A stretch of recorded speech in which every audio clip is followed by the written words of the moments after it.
Ladies and gentlemen, I would like to congratulate the Vienna Institute for International Economic Studies on the occasion of its 50th anniversary.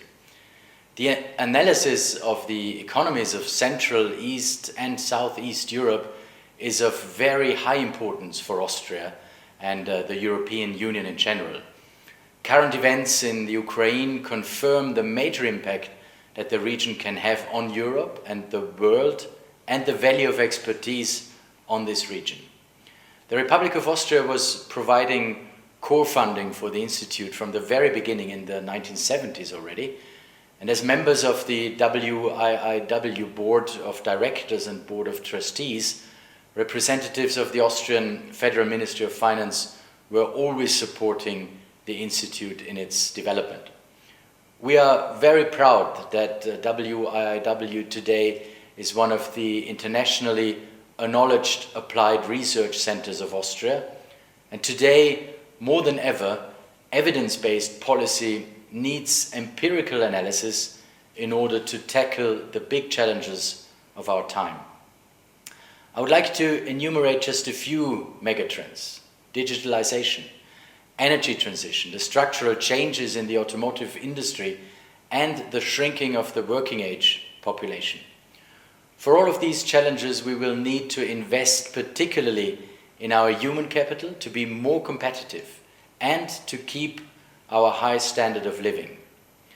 Digitalization requires both better skills of our population as well as better broadband infrastructure. Regarding the energy transition, investment needs are enormous. We need to have more wind, more solar and more hydropower generation and a network of e-highways throughout Europe. The structural change away from the combustion engine has the potential for high-risk impact for a country like Austria, which is part of the Central European automotive cluster. We will need a lot of smart investment as support for this structural change.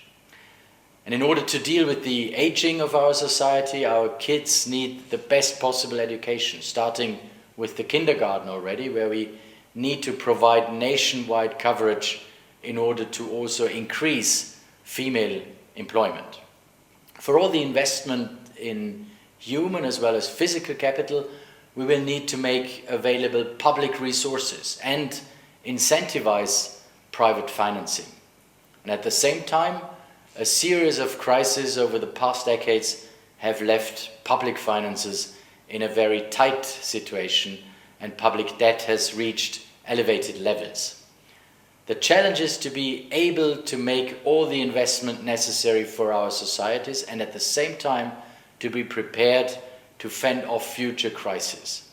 Therefore, we will have to be pragmatic and discuss all the options that we have in terms of economic and fiscal policy.